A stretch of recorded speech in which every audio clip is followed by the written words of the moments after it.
Alright, I'm just gonna get right into these predictions because they're already really late once again. But yeah, this weekend we have Arnold Allen versus Costa.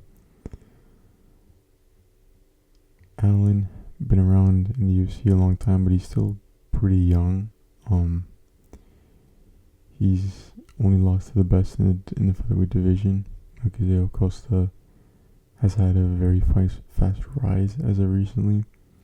Um, both times he lost in the UFC were finishes.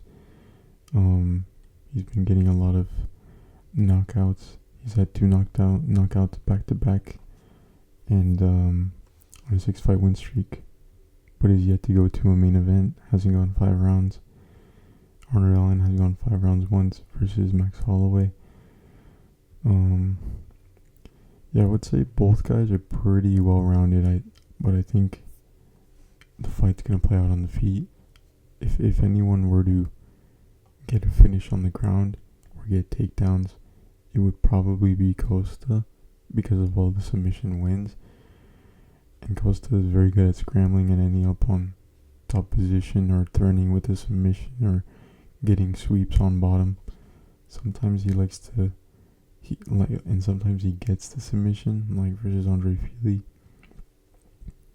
But Costa in general is just really good at defending takedowns and getting into that clinch against the fence and breaking out of it. Allen also has very good scrambles and stays out of trouble on the ground. Did well versus Evloev. Even tried a submission on him too, which is very interesting. But again, I think it'll play out on the feet. I don't think the ground game's gonna matter that much unless it comes to like a finishing sequence or whatever. But I think they both believe that they can beat each other on the feet, and to me it's simple. I think the shorter the fight is, the better for Costa. The longer the fight is, the better for Allen, because Costa is extremely dangerous in those early rounds. He's very accurate, quick, and powerful with those kicks. Catches guys off guard a lot in round 1 and round 2. Has a lot of early finishes in his career. Allen needs to be very careful and patient early on. I think Allen's going to be moving, using that footwork, slowly stalk him down, put Costa on his heels, and try and back him to the fence. I mean, Costa's been back to the fence in every single one of his fights. Like, not only because guys just put him on the back foot because they want to be aggressive, but because he's also trying to keep that distance to get his kicks going, you know? And that is where he is most dangerous. He has a variety of different kicks and is very active with them. If you let him get a rhythm, you're going to fall behind very quickly. And those kicks make it very difficult for opponents to get past that range. Guys are always trying to take Costa down or get into the boxing range. Allen's going to have to do the same, but he's going to have to be patient. Another thing, too, is the southpaw versus southpaw matchup in this. They're both very not used to that. I was really struggling to find film on the both of them fighting a southpaw. For Arnold Allen, it was only like Chikadze, Anguija, and Max Holloway for first part of that fight. For Costa, it was Steve Garcia mostly. But yeah, it's gonna be unusual and awkward for them both early on. Allen especially moving to his right all the time, trying to get that outside foot position on versus an orthodox fighter. You can't fall into those habits because they can get you very hurt, especially early on. You can't fall into them. Has to stay focused on moving to his left this time and not run into any like some crazy spinning kick from Costa or something like that, you know. But even for Costa, it shuts down some weapons that he usually goes to with those kicks, but also opens up other things like like the calf kick, which I think both of them are gonna go to. I think front kick will be there for Costa. The knee up the middle. The only time we've seen Costa fight a southpaw in the UFC, like I said, was against Steve Garcia, and Steve Garcia was able to force himself past that kickboxing range behind his own low kicks and exploding with the combination. I think if Allen can get past the kicking range, get him against the fence and get on the inside and let his hands go, he'll have success, obviously, because Costa is vulnerable there. I'm not saying that Allen doesn't have flaws on the feet, because he does. Like going back in a straight line and going into that high guard when his opponents come forward in combination, or the fact that he's just very reckless in general, and when he explodes with combinations, he gets touched up a little bit. But I don't think Costa is the guy that is going to expose those things. As I said, he's mainly on the back foot, isn't a big counterpuncher. He tries with that left hand like sometimes, but it hasn't landed. And everything works off of those kicks. Even if he is going to punch, he likes going to that left body kick into that left hand, like that, likes working off of it.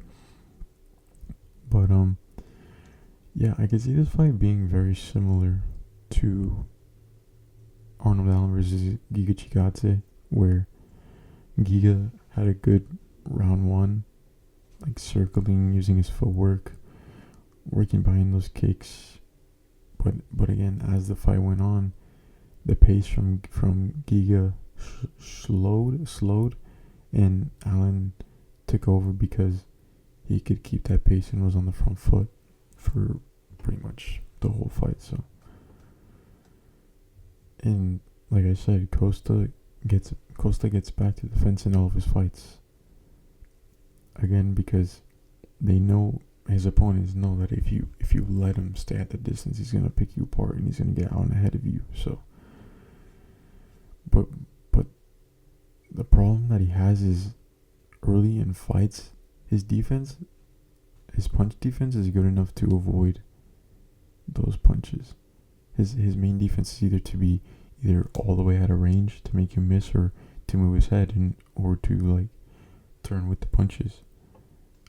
Just more based on reactions, But later on in fights, he gets more fatigued, and the defense gets worse and more lazy. And like versus Julian Erosa, he got back to the fence pretty much the entire fight. And in round 3, Erosa started to have success, and he landed a couple of good right hands because Costa would keep his head on the center line. And even Rodriguez in round 3, it wasn't Mexico and altitude, so Costa probably was feeling the pace a bit more, but he landed a couple good shots too because of the same reason. Because he was against the fence and keeping that head on center line, wasn't moving his head as much. The defense got very lazy. I just think Costa's going to really struggle if it gets past the midpoint of the fight and into those later rounds. And it's not like as if Allen has so much 5-round experience, because he doesn't. He's only gone 5 rounds once, as I said, and but he's looked way better, in my opinion, at the end of his 3-round fights than Costa has, in terms of like his defense, and he just stays more focused. He doesn't get Arnold Allen gets touched up, but not to the extent or with the big shots that Costa has been hit with. Costa's defense getting lazier and lazier as the fight goes on is what worries me for him. But again, it's I do like the matchup though. But to give my final prediction, I'm gonna go with Arnold Allen to win. I was gonna say decision, but I could really, I see it in my head. I could see a late, maybe a TKO in round 4, just from Costa just getting fatigued and fading and being on the back foot the entire time, and Arnold Allen just taking over. I'm gonna go with a round 4 TKO. I was gonna say decision, but the first thing that popped in my head was Allen TKO. Like, I don't know, I just see it. I think Allen's gonna be very patient early on, staying in the center, using his footwork and his movement, stalk Mokizayo Costa down. Costa's gonna be on the outside. Allen would choose moments to go forward and commit to get past the kicking range, blitz with combos and let his hands go on the inside. There's a few times versus Erosa where Costa was deciding to exchange with him. I don't think that's a good idea. You can maybe get away with it versus Julian Erosa, but I don't think it's a good idea for him to do it in this fight. Excuse me, but the exchanges can always get scary for both guys, no matter what it is. But I don't. I just think Costa's gonna fatigue quicker, man. That's really what it comes down to me. I think he's gonna fatigue very quick. And Allen will be able to keep the pace. And I think he's gonna, like I said, Costa's gonna start to feel the pace, and he's gonna start fatiguing, and Arnold Allen's just gonna take over, and he's gonna get into that range, and he's gonna be able to land those punches because Costa's defense is going to get lazier and lazier. But as I said, it's crucial that he's patient, and he's super patient early on, because Costa catches guys off guard a lot, and he's very, very dangerous. So yeah,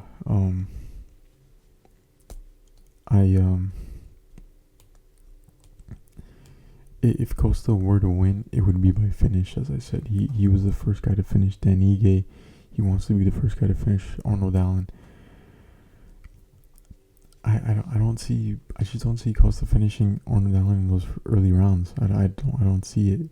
He's already had to put away, and he's been hurt a few times before.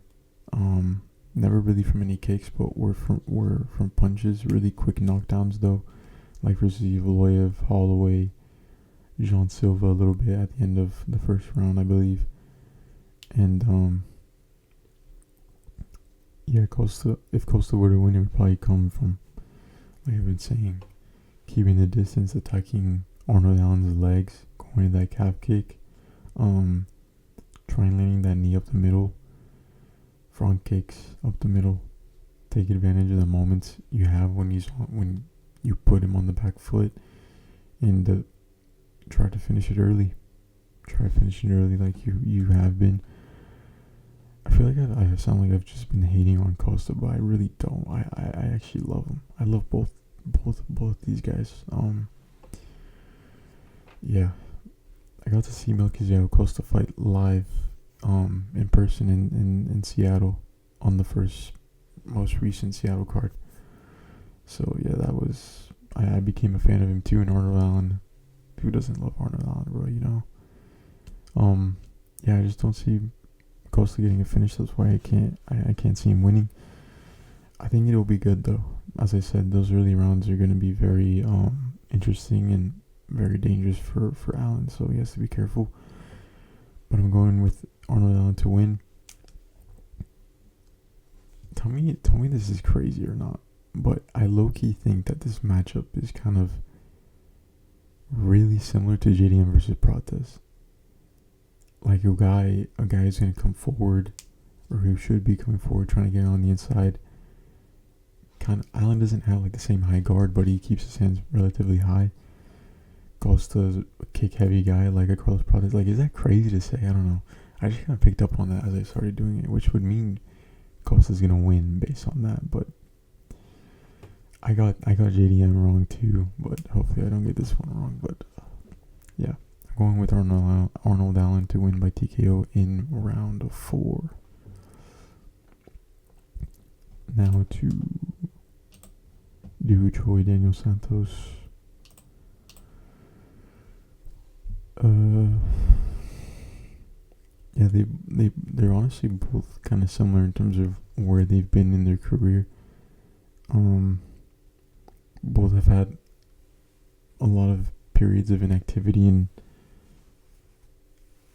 Du Choi especially had to service time in the mandatory time in the military with South Korea, and yeah, that was just he was obviously couldn't fight during that time for 3 years between like 2020 and early 2023, I believe, something like that, and yeah, um, and also just he had injuries as well, so it stopped him from fighting. Like he last fought Nate Landwehr in 2024, but couldn't fight in 2025 because of another injury, a knee injury, I believe. So now he's trying to get his first fight in 2026. Very well-known guy, very well-known fighter. Had a very big come up when he first debuted in the UFC. Had an insane fight with Cub Swanson, and that's where he couldn't really get his momentum back after that fight. Um, yeah. Daniel Santos also has had a lot of inactivity. Has had to pull out of a lot of fights because of injuries. It's insane. Like if you look at his fight history, it's literally like it's more canceled fights than fights. Like genuinely, it's insane. But yeah, he last fought in one against Juseng Yu, who was being very hyped at the time. I was hyping up a little bit too. And Daniel Santos went in and he beat him. So yeah, that's a good win, I think. Um, all of Dooku's choice wins in the UFC have come by TKO. He's never been submitted in his career.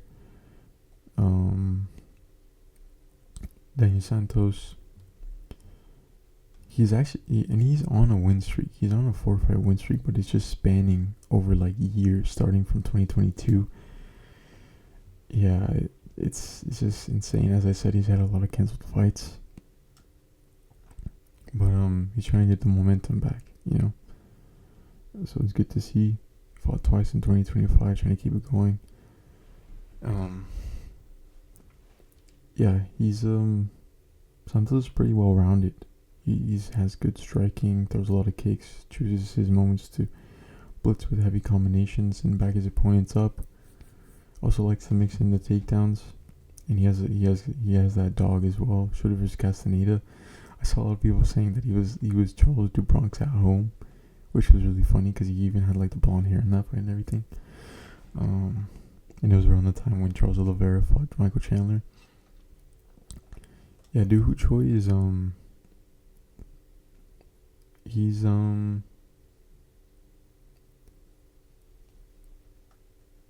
he's very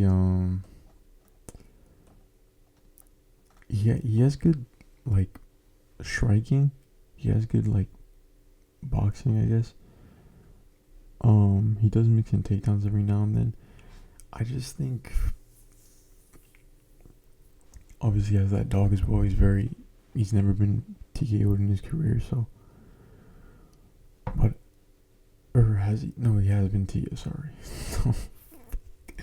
This video's so fucked, bro. Fuck. I'm gonna go with Santos to win by TKO in round 2. I don't feel good about this one though.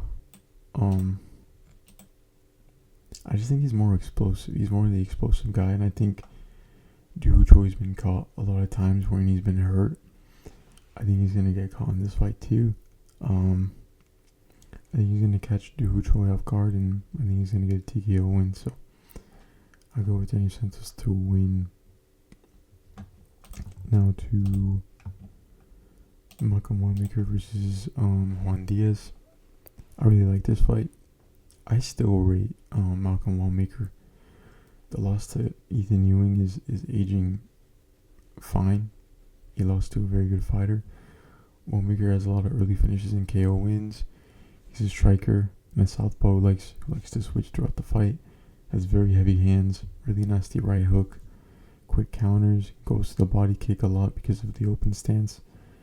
Likes ripping to the body with hooks from both stances. Nice elbows on the inside. Ground game hasn't been shown a lot in the UFC fights, but he's gotten a couple of subs outside the UFC. There were times versus there was also times versus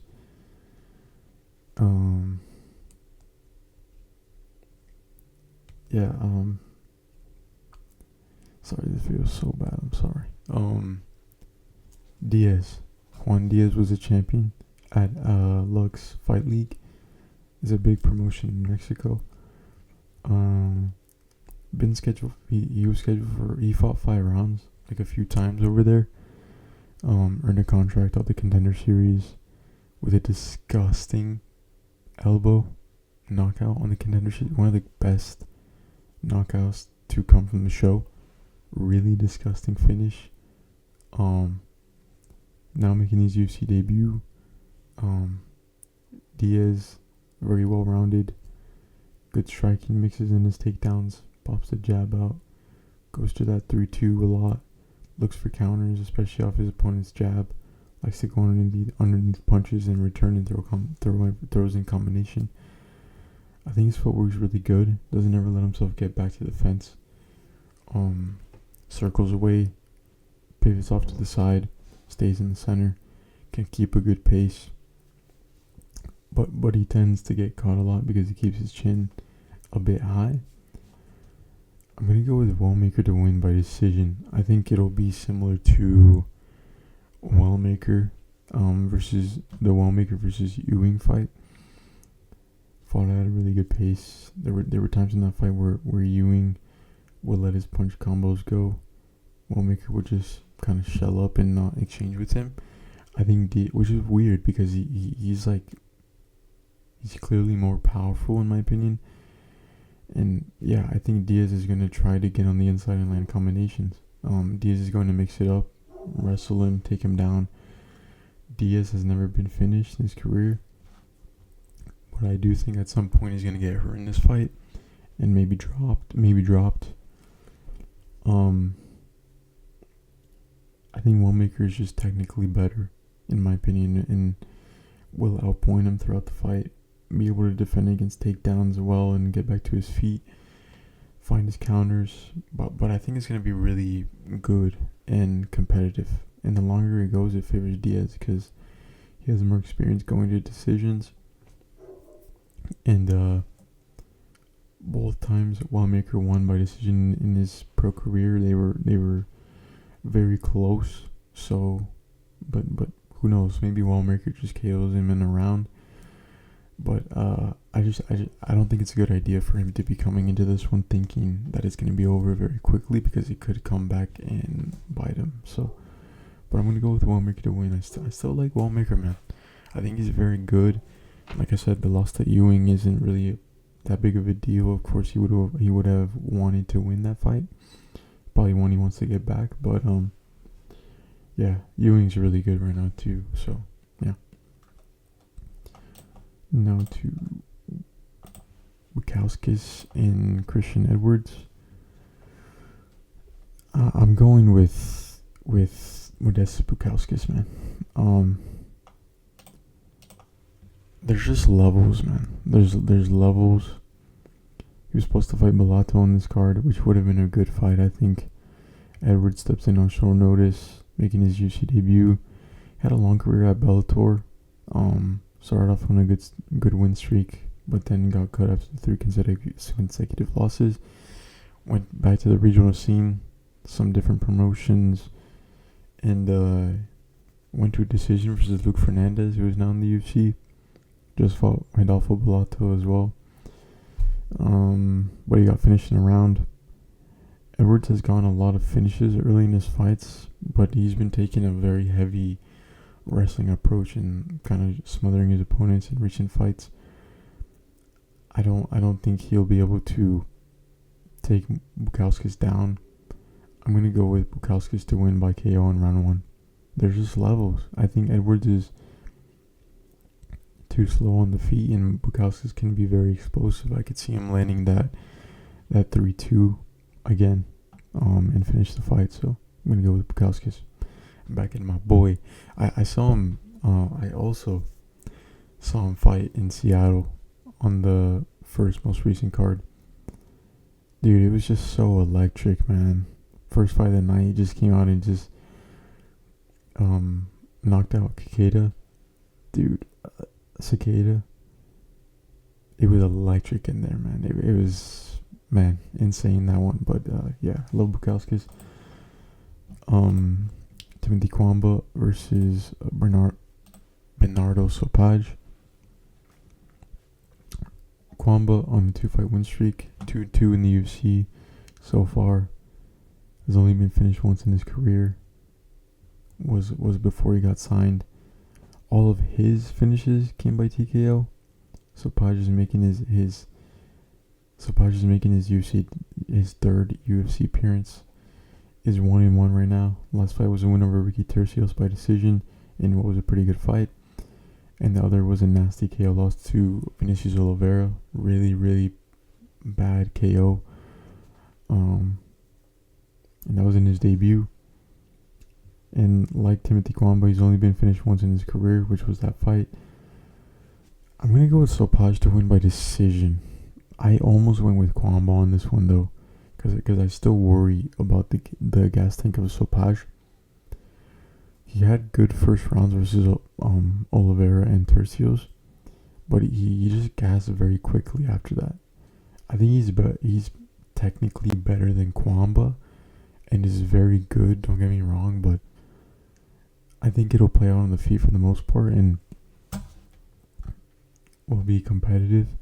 If Sopaj gasses, again, I genuinely think Kwamba's gonna win. But I'll go with Sopaj. He's good. He just needs to work on the gas tank, and hopefully he's fixed that for this fight. So I'm gonna go with him. Nikolai Veretennikov versus Chaos Williams. Yeah, Veretennikov is coming off the win over Nico Price, currently 2-3 in the UFC. Lost to Barlow, Vanderford on short notice, and Punahele Soriano, which aren't the worst losses in the world. Williams is on a 2-fight losing streak to Gustafsson and a sub-loss to Gabriel Bonfim, which was the first time he's ever finished in his career. He has serious KO power in his right hand. Both guys have a lot of TKO wins in their careers. Both are good strikers. Both are strikers. Neither guy really tries to grapple. Pretty much all their losses have come from guys who were trying to take him down. Williams with Bonfim, Gustafsson, Pereira, even Nikolai was Veretennikov was Soriano, Vanderford, even Michael Morales a little bit too.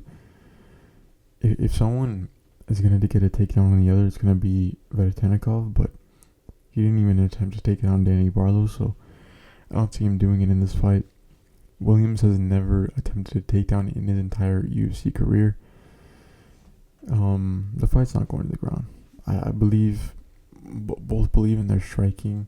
Williams has more one-shot KO power and is explosive early on. Nikolai cannot be exchanging with him in the pocket, but Veretennikov does have power too, and is technically better with more weapons. I'm going to go with Veretennikov to win by decision, but I could see this one going the other way too. Yeah. I'm not gonna lie, man, this card's very average. I'm sorry, this video's really bad, but I'm just gonna speedrun through the last ones. I'm gonna speedrun Dugo Tokos, Ivan Urslan. I'm gonna go with Urslan to win by TKO in round 1. I think Tokos is going to try to take Urslan down, but Urslan will get up. Tokos will be a bit gassed. towards the end of the round, and Urslan will finish him. Or Tokos is going to get a submission in round 2. I don't know. One or the other. Thomas Gant versus Artur Minev. Gant is a good wrestler. Minev has pretty quick hands and is very, very powerful. Yeah, Gant always gets his opponents down. Gant is on a 6-fight win streak of finishes on the regional scene. Both guys are making their debut.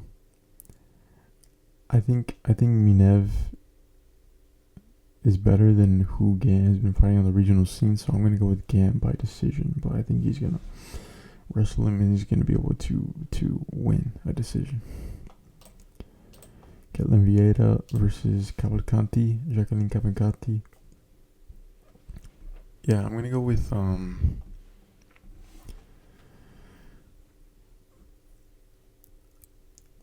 Cavalcanti is Cavalcanti is the cleaner striker.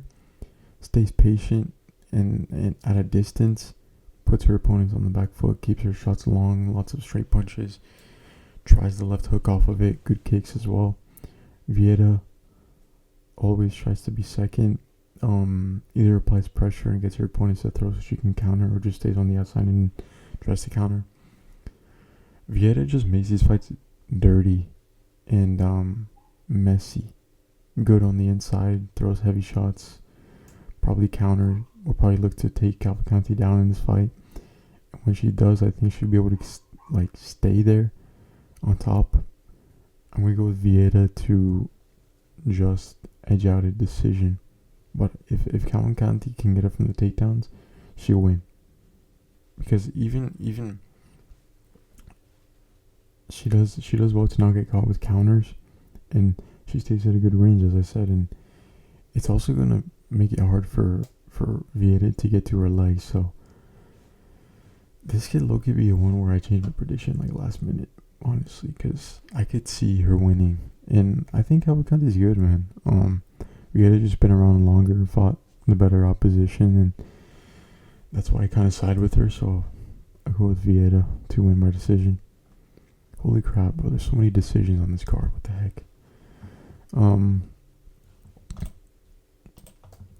Dude, I want to go with Brundage, but I don't think he's gonna KO Petrosky, bro. I think Petrosky has more paths to victory. I'm just gonna go with him, man. I'm sorry, I have to.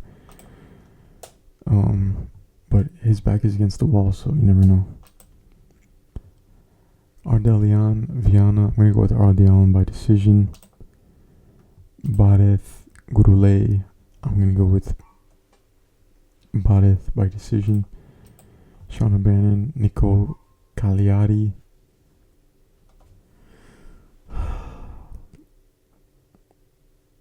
I think I was gonna go with Shauna Bannon by decision, but I'm probably gonna switch, honestly.